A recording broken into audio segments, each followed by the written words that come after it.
Parliament میں وہ کہہ رہے ہیں ایسا بل ہے جس کے مطابق کوئی بھی شخص اپنا جینڈر چینج کر سکتا ہے بغیر کسی میڈیکل ٹیسٹ کے. اگر کوئی مرد یا عورت اپنے آپ کو، اتنا لمبا سوال لکھنے کی ضرورت نہیں ہے، کم از کم آپ ویڈیو میں نے تو میرے بھائی کئی بار یہ بات کی ہے، رہ گیا آپ شریعت کورٹ کا اور باقی معاملات.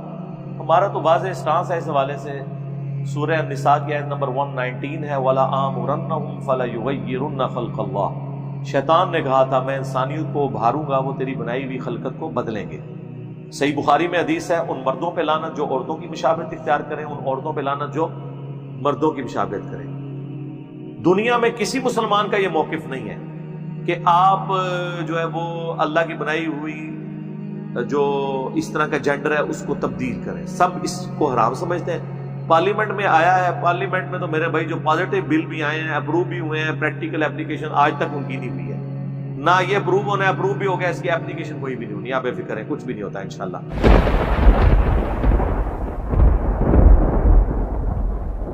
اور اسی طرح جب ہم نے لوط کو پیغمبر بنا کر بھیجا تو اس وقت انہوں نے اپنی قوم سے کہا کہ تم ایسی بے حیائی کا کام کیوں کرتے ہو کہ تم سے پہلے اہل عالم میں سے کسی نے اس طرح کا کام نہیں کیا، یعنی خواہش نفسانی پورا کرنے کے لیے عورتوں کو چھوڑ کر مردوں کے پاس آتے ہو.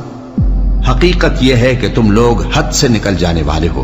اور ان لوگوں سے اس کا جواب کچھ نہ بن پڑا، اور بولے تو یہ بولے کہ ان لوگوں یعنی لوط اور اس کے گھر والوں کو اپنے گاؤں سے نکال دو کہ یہ لوگ پاک بننا چاہتے ہیں. تو ہم نے ان کو اور ان کے گھر والوں کو بچا لیا، مگر ان کی بیوی نہ بچی کہ وہ پیچھے رہنے والوں میں ہو گئی. اور ہم نے ان پر پتھروں کی بارش برسائی، سو دیکھ لو کہ گناہگاروں کا کیسا انجام ہوا. حضرت لوط علیہ السلام کا ذکر قرآن حکیم میں کئی ایک مقامات پہ ان کی قوم کے تفصیلی حالات آئے ہیں. ان میں سے ایک مقام سورۃ الاعراف بھی ہے. یہ حضرت ابراہیم علیہ السلام کے بھتیجے تھے. سورۃ العنکبوت میں آیا کہ ایک لوط ان پر ایمان لے کر آئے ابراہیم علیہ السلام پر. اللہ تعالیٰ نے انہیں پیغمبر بنا کر سدوم کی بستی کی طرف بھیجا. یہ آج بھی بستی موجود ہے لیکن تباہ شدہ حال کے اندر. اردن اور فلسطین کے درمیان اس ٹریک میں یہ بستی آتی ہے. اس کے کھنڈرات اور جو عذاب کے اثرات وہ ابھی تک وہاں پر موجود ہیں. اس کی ویڈیوز یوٹیوب کے اوپر ریئل ٹائم موجود ہیں، جس نے دیکھنی ہو وہ دیکھ سکتا ہے.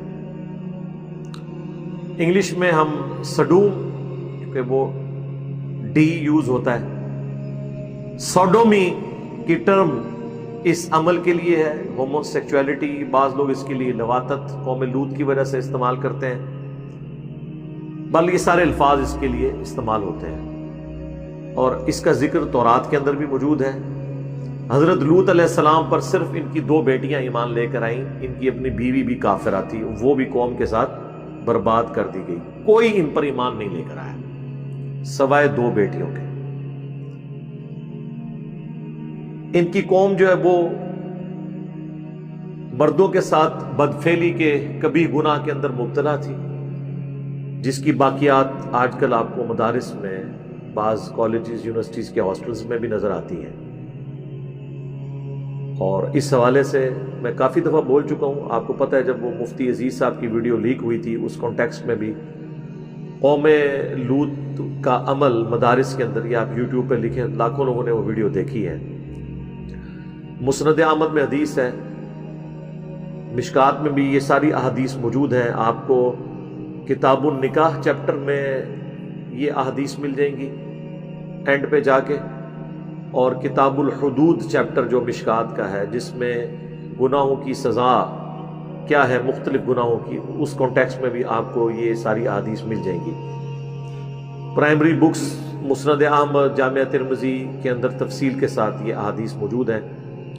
مسند احمد میں حدیث ہے کہ ایسا شخص ملعون ہے جو یہ بدفعلی کا عمل کرتا ہے، چاہے وہ مرد کے ساتھ کرے خواہ وہ عورت کے ساتھ.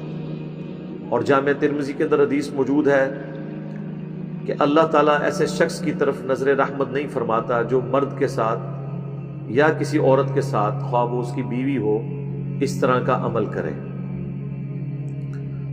جامعہ ترمذی اور ابو داؤد کے اندر موجود ہے کہ ایسے لوگوں کی سزا یہ ہے کہ فاعل اور مفعول دونوں کو قتل کر دیا جائے اگر وہ بالرضا کر رہے ہیں.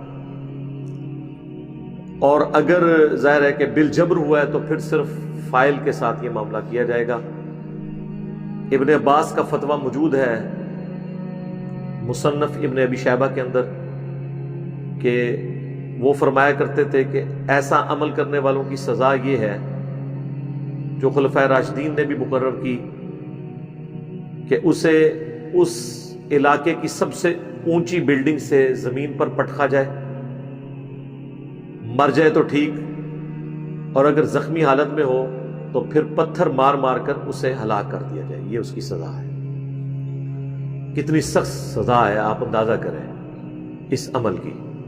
اور یہ سزا قرآن سے ہی ڈیٹیکٹ کی گئی ہے۔ آگے اس قوم پر جو اللہ کا عذاب نازل ہوا اس میں بھی یہی تھا کہ اللہ تعالیٰ نے اس پوری بستی کو، فرشتوں کو حکم دیا کہ اسے اٹھائیں اور بلندی سے الٹا کر کے پٹخ دیں، اور اس کے بعد ان پر پتھروں کی بارش ہوئی۔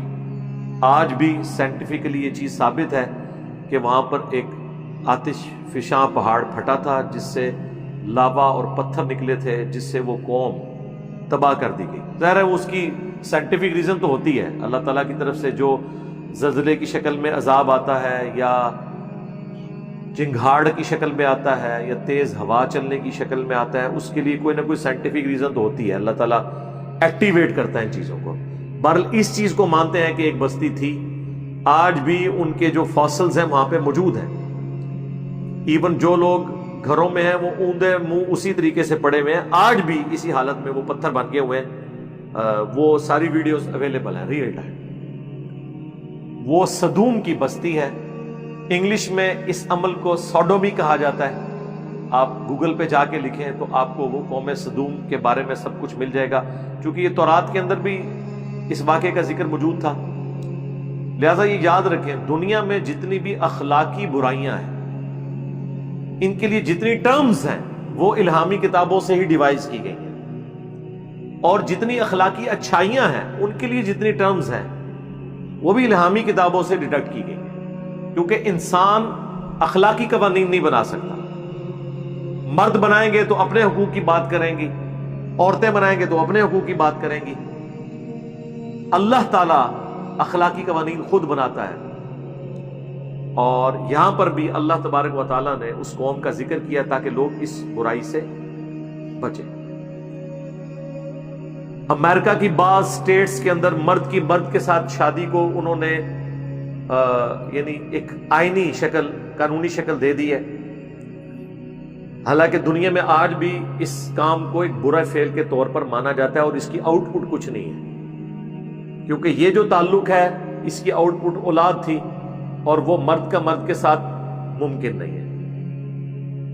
اسی لیے ہم ویسٹرن ڈیموکریسی کو کفر اور شرک مانتے ہیں کہ وہاں پر اگر کثرت رائے سے یہ فیصلہ ہو جائے کہ یہ حرام کام بھی الاؤ ہے ہمارے معاشرے میں، تو وہ اسے اسٹیبلش کر دیتے ہیں۔